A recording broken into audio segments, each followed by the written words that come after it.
Good morning.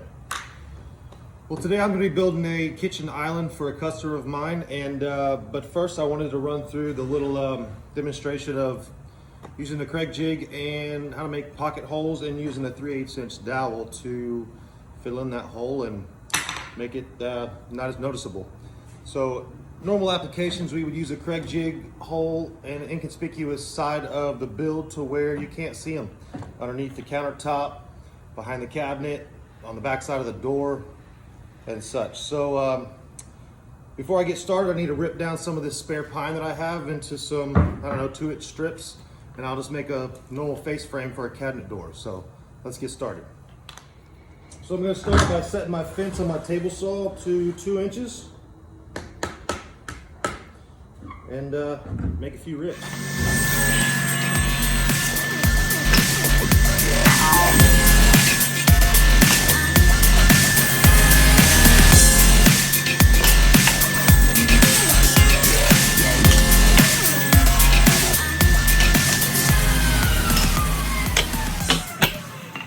So now that I've got my boards cut, I'm going to be taking 2 of these boards and doing pocket holes on both ends of them. That way I can make a square frame and Craig jig everything together, and then we'll work on concealing the pocket holes. So as you can see, I have my K5 Craig jig mounted to a 1/2 inch piece of plywood. That way I can clamp it down to the table to make it rigid so it doesn't move as I work. So here we go.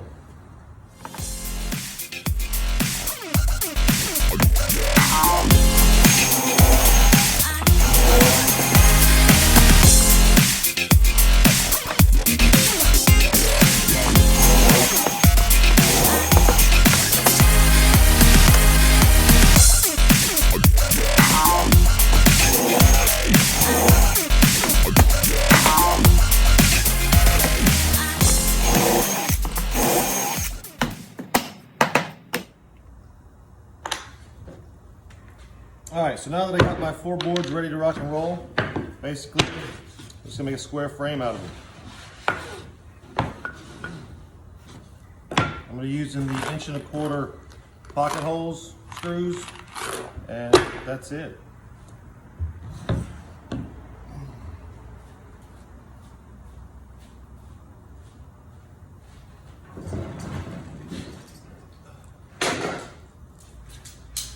Had to grab the clamp. So I like to put my glue inside of these little craft bottles from Hobby Lobby, Michaels, whatever. It makes it really easy to apply glue to your joints and whatnot. So basically I put a little dab of glue on the board, butt it up.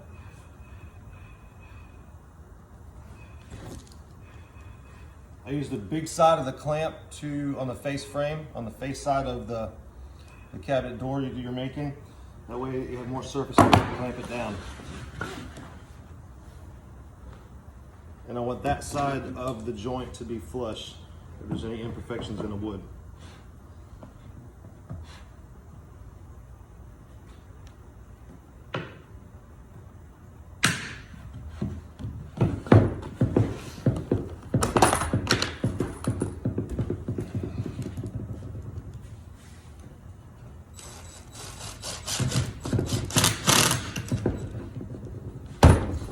I'm sure there's people out there that don't think I should use an impact for these as fear of blowing out the shoulder on the joint, but I like to keep the drill bit in the drill and the screw bit and the impact.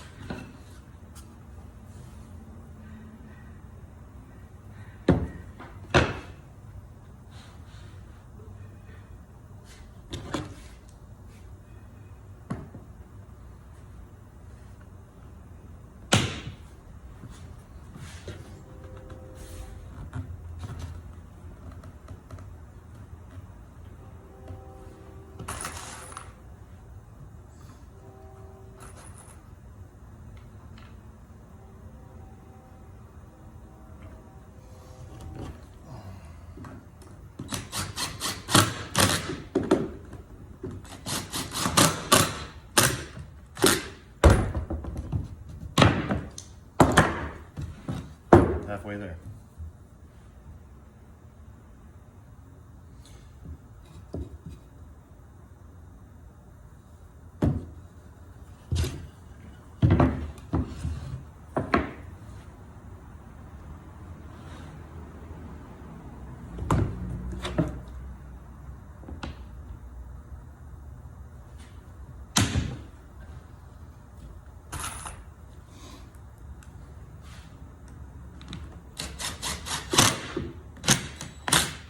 if you're making a cabinet door, I would run these face frame pieces through the table saw twice to get a 1/4-inch gap to slide in a piece of 1/4-inch plywood through there, make like a shaker style door.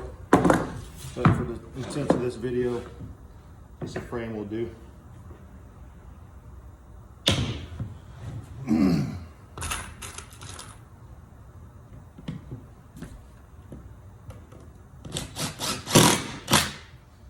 So a lot of times, since this is on the back side of a cabinet door, I wouldn't even worry about concealing these holes because they're behind the door.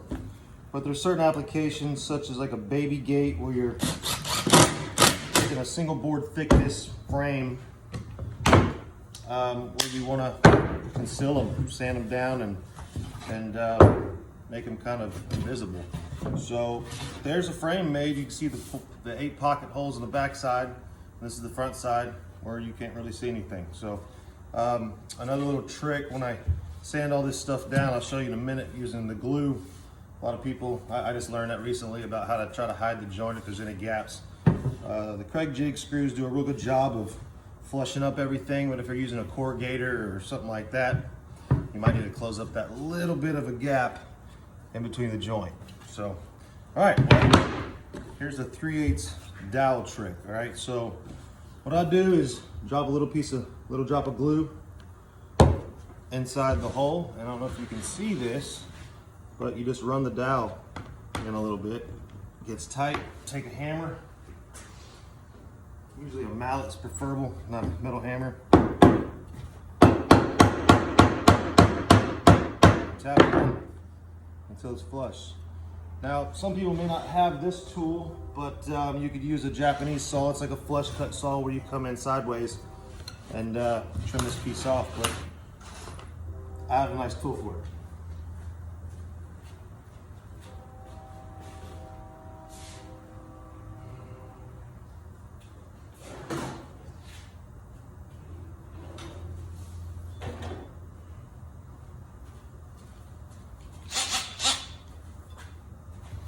A little bit closer so you can see this.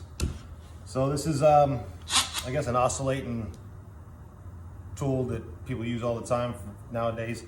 So I just go right flush with the dowel and trim away.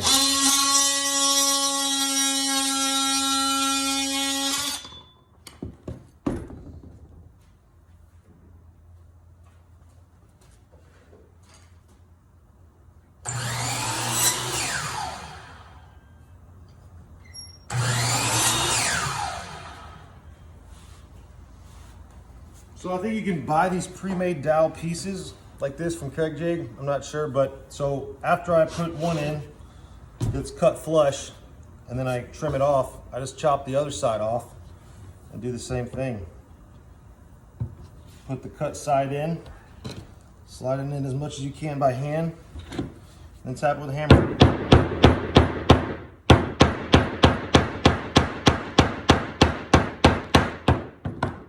goes right in.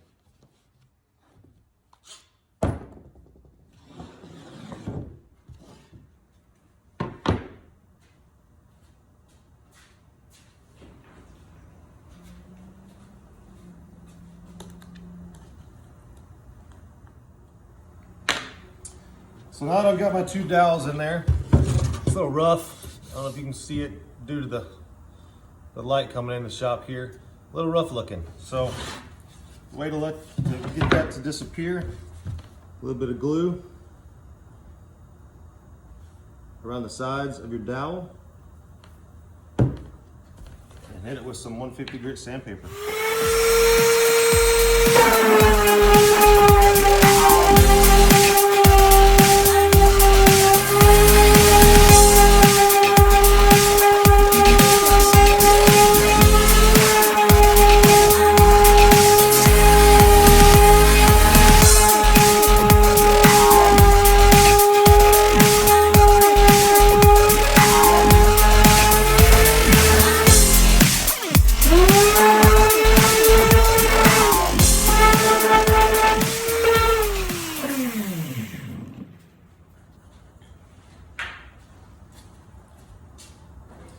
little spot on here that the glue and sawdust didn't fill up, so I just use a little bit of the plastic wood from DAT, natural interior exterior.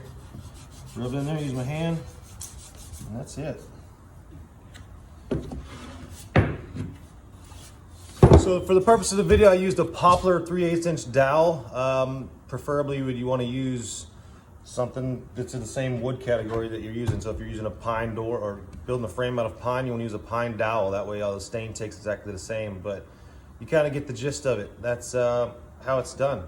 So you throw some stain on here and it almost disappears. I mean, of course you can see it, but it's not as bad as just open pocket holes. So, but then again, most of the time these are concealed underneath something, behind something, underneath the countertop, so you don't have to ever worry about it. So I hope this video helps, and let me know if you have any questions. Thanks.